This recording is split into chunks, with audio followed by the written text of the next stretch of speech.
এই বিপ্লবে বিদেশি কোনো সমর্থন ছিল না। এই বিপ্লব সম্পূর্ণভাবে আমাদেরই বিপ্লব।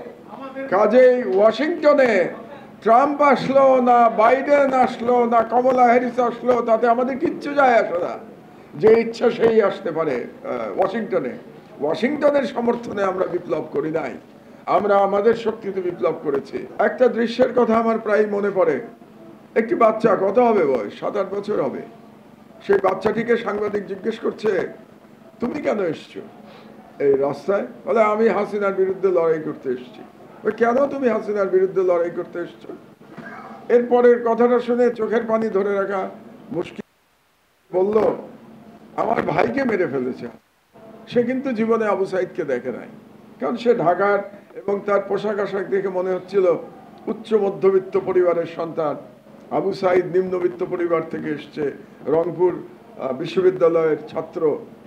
সেই আবু সাইদের সাথে এই বাচ্চাটার জীবনে দেখা হয়নি, কিন্তু তার মানুষে, তার মনিকোঠায়, মনের মনিকোঠায় আবু সাইদ তার ভাই, আবু সাইদ তার অতি আপনজন।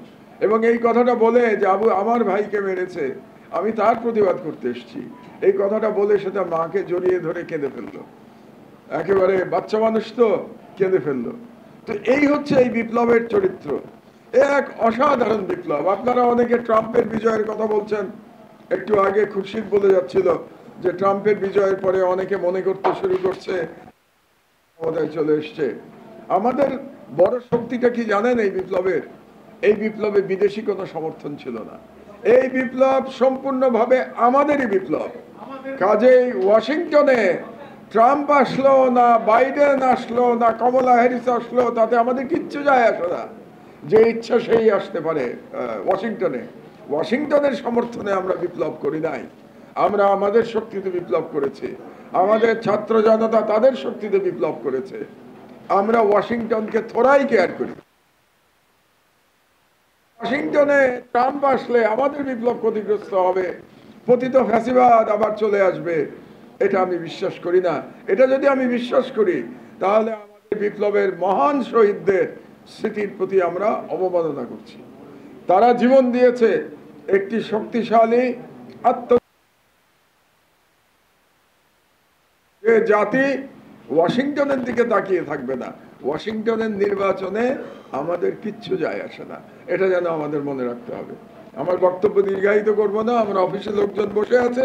তবে সচরাচর যে কাজটি মানুষ করে না, যেমন প্রকাশন অনুষ্ঠানে শাহাদাত সাহেব আমাকে ডেকে এনেছেন, এখানে তার অভদ্রতা, কিন্তু আমার একটা বদনাম আছে জানেন তো, যে আমি সব কথা বলি, সবার সামনে সব কথা বলি, সবার সম্পর্কে পিছনে যা বলি সামনেও তাই বলি।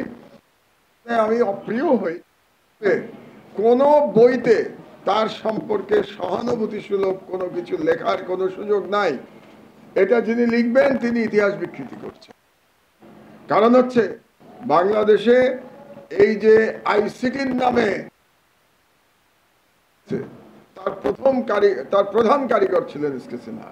এসকে সিনহা তার নিজের বইতে যে তিনি সমস্ত আইডিয়া দিয়েছিলেন তথাকথিত আইসিটির নামে টার্গেটেড মানুষদের ফাঁসি দেয়ার, যেটাকে জুডিশিয়াল মার্ডার বলেন।